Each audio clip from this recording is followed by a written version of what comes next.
Hello दोस्तों, Rajasthan police constable भर्ती 2021 है वो आ चुकी है। उसके कुल पद है वो 4438 पद हैं।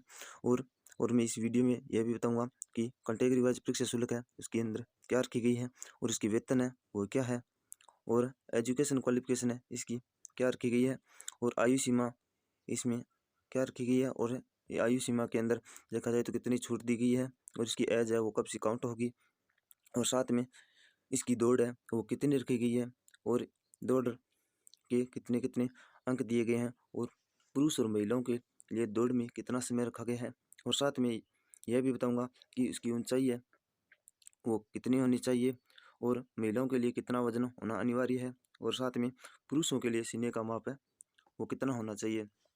साथ में एक मैं यह बता दूं कि ये वीडियो लंबा हो जाएगा, इसीलिए मैं अगले वीडियो में सिलेबस के बारे में और इसकी पिछली कट ऑफ है वो क्या रही थी इसके बारे में एक वीडियो अपलोड कर दूंगा। इसलिए चैनल पर पहली बार हो तो चैनल को सब्सक्राइब कीजिएगा और वीडियो अच्छा लगे तो लाइक कीजिएगा। चलिए एक एक जानकारी करके हम वीडियो है वो देखते हैं। चलिए देखिएगा, चलिए देखते हैं। यानी इसकी परीक्षा शुल्क है वो क्या रखी गई है। इसकी परीक्षा शुल्क है वो जनरल कैटेगरी के लिए और साथ में क्रिमिनल श्रेणी ओबीसी व एमबीसी के 500 रुपये रखी गई है और साथ में नॉन क्रिमिनल श्रेणी के ओबीसी व एमबीसी के और साथ में एससी और एसटी के 400 रुपये वो फीस है वो रखी गई है। चलिए और देख लीजिएगा और साथ में इसकी वेतनमान और पेंशन भी देख लीजिएगा। यानी इसकी वेतनमान है वो 14,600 रुपये दिए गए हैं और ये वेतन है वो ओनली 2 साल के लिए दिए जाएंगे और इसके बाद है वो इसके 7वें वेतन आयोग के अनुसार है इसके लेवल 5 वेतन के नियम अलग अलग है वो वेतन दिए जाएंगे। चलिए और देख लीजिएगा इसकी एजुकेशन क्वालिफिकेशन है देख लीजिएगा। यानी आप जिला पुलिस के लिए आपको न्यूनतम प्राप्त स्कूल न्यूनतम मान्यता प्राप्त स्कूल या सीनियर सेकेंडरी यानी 12वीं कक्षा या समकक्ष परीक्षा उत्तीर्ण होना चाहिए। यानी जिला पुलिस के लिए आपको 12वीं कक्षा वो उत्तीर्ण होना चाहिए और RAC MBC बटालियन बैंड सहित के लिए तो बोर्ड के अनुसार बोर्ड में 10वीं कक्षा व उत्तीर्ण होना चाहिए। यानी बोर्ड से 10वीं कक्षा व उत्तीर्ण होना चाहिए और पुलिस दूरसंचार के लिए किसी भी मान्यता बोर्ड से भौतिक विज्ञान गणित या कंप्यूटर के साथ विज्ञान में सीनियर सेकेंडरी यानी 12वीं कक्षा उत्तीर्ण होना चाहिए। इसकी एजुकेशन क्वालिफिकेशन दी गई है। यानी जिला पुलिस के लिए तो आपको सीनियर सेकेंडरी होना चाहिए और RAC MBC बटालियन के लिए आपको 10वीं कक्षा उत्तीर्ण होना चाहिए और पुलिस दूरसंचार के लिए आपको विज्ञान भौतिक विज्ञान और गणित या कंप्यूटर साथ साथ सीनियर सेकेंडरी आपको उत्तीर्ण होना चाहिए। और देख लीजिएगा और मेन इंपॉर्टेंट बात है इसकी आयु सीमा वो क्या रखी गई है और इसकी छूट कितनी दी गई है। इसमें छूट है वो 1 साल के लिए इसकी छूट दी गई है और 1 जनवरी 2022 से को आधार मानकर इसकी एज है वो काउंट होगी और इसमें अलग अलग कैटेगरी वाइज है वो और महिला और पुरुष के लिए अलग अलग वो आयु सीमा दी गई है। यानी इसकी जन्म तिथि देख लीजिएगा। यानी आप जनरल कैटेगरी में बिलोंग करते हो और आप पुरुष या फीमेल हो यानी कोई भी कैटेगरी हो और आप पुरुष या महिला हो तो आपको 1 जनवरी 2004 के बाद जन्म हुआ नहीं होना चाहिए। यानी 1 जनवरी 2004 के बाद है उसका जन्म हुआ है तो वो एलिजिबिलिटी नहीं माना जाएगा।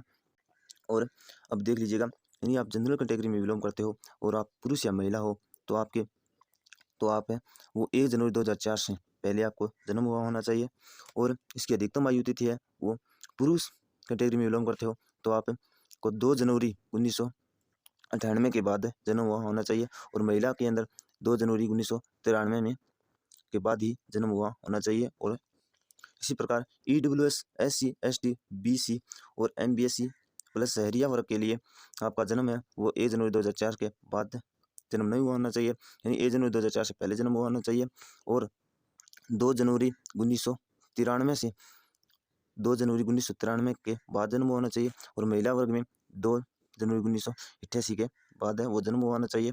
इसी प्रकार राज्य सरकार के कर्मचारियों से संबंधित आशार्थियों और कर्तव्यों का पालन करते हुए मारे गए मृत पुलिस अधिकारियों या कर्मचारियों के आश्रित है वो इनका जन्म है वो 1 जनवरी 2004 से पहले जन्म होना चाहिए और 2 जनवरी 1995 के बाद है वो जन्म होना चाहिए। और महिला कैटेगरी के अंदर देखा जाए तो 2 जनवरी 1990 के बाद है 2 जनवरी 1990 के बाद है वो जन्म होना चाहिए। इसी प्रकार यदि भूतपूर्व सैनिक है तो उनके जन्म है वो 1 जनवरी 2004 के से पहले जन्म हुआ होना चाहिए।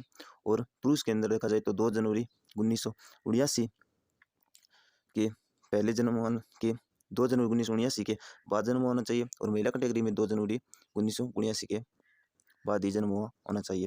इसी प्रकार देखा जाए तो कांस्टेबल चालक आवेदकों के लिए आयु सीमा है वो सभी के लिए 1 जनवरी 2004 के पहले जन्म होना चाहिए। और सामान्य के अंदर देखा जाए तो इसकी अधिकतम आयु तिथि है वो 2 जनवरी 1995 और महिला कैटेगरी में देखा जाए तो 2 जनवरी 1990 के पहले जन्म हुआ 2 जनवरी 1990 के बाद जन्म हुआ होना चाहिए।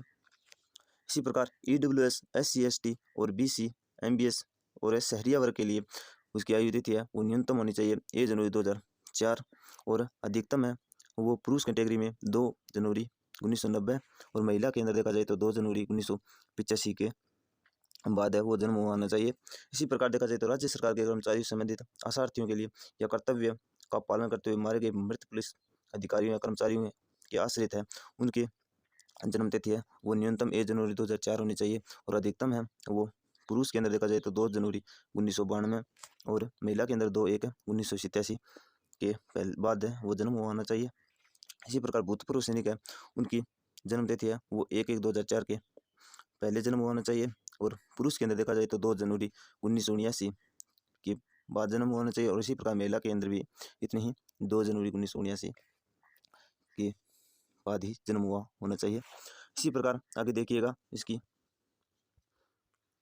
इसी प्रकार शारीरिक दक्षता परीक्षा है वो परीक्षा उत्तीर्ण होने के बाद आपको दौड़ है वो 5 किलोमीटर दौड़ करनी है। उसकी समय सीमा है वो क्या रखी गई है यानी आप कांस्टेबल सामान्य पुलिस संचार के लिए देखा जाए तो पुरुष को 25 मिनट दी गई है और महिला को 35 मिनट और भूतपूर्व सैनिकों को 30 मिनट और ट्राइबल सब प्लान क्षेत्र के अनुसूचित जाति और अनुसूचित जनजाति के लिए 30 मिनट दिए गए हैं और उनके अंक है वो 30 अंक दिए जाएंगे। इसी प्रकार कांस्टेबल चालक और कांस्टेबल बैंड के लिए पुरुषों को 25 मिनट दी गई है, महिला को 35 मिनट दी गई है और भूतपूर्व सैनिकों को 30 मिनट वो दी गई है। और ट्राइबल सब प्लान क्षेत्र के अनुसूचित जाति और अनुसूचित जनजाति के लिए 30 मिनट दी गई है लेकिन इसके अंक है तो वो 20 अंक दिए गए हैं। और साथ में आगे और देख लीजिएगा अब है इसकी शारीरिक मापदंड है वो देख लीजिएगा। यानी शारीरिक मापदंड के अंदर उसकी ऊंचाई क्या रखी गई है और इसके सीने का माप है और वजन है वो क्या कह दिया गया है। यानी उसकी न्यूनतम ऊंचाई है वो पुरुषों के लिए 168 सेमी होना चाहिए और महिलाओं के लिए न्यूनतम ऊंचाई है वो 152 सेमी होना अनिवार्य है। इसी प्रकार न्यूनतम सीना देखा जाए तो ये सीना है वो केवल पुरुषों के लिए लागू है, महिलाओं के लिए सीना है वो लागू नहीं है। पुरुषों के लिए बिना फुलाई है वो 81 सेमी होना चाहिए और फुलाने पर 86 सेमी उसका सीना होना चाहिए। यानी सीने का फुलाव है कम से कम 5 सेमी होना अनिवार्य है।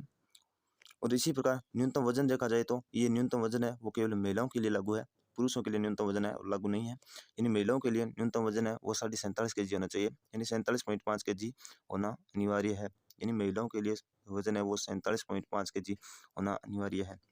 और मैं आगे राजस्थान पुलिस कांस्टेबल के सिलेबस है वो क्या रखा गया है और इसकी पिछली कट ऑफ है वो क्या रखी गई थी ये इसकी मैं अगले पार्ट में ये वीडियो अपलोड कर दूंगा। चलिए वीडियो अच्छा लगे तो लाइक कीजिएगा, चैनल पर पहली बार हो तो चैनल को सब्सक्राइब कीजिएगा। जी धन्यवाद।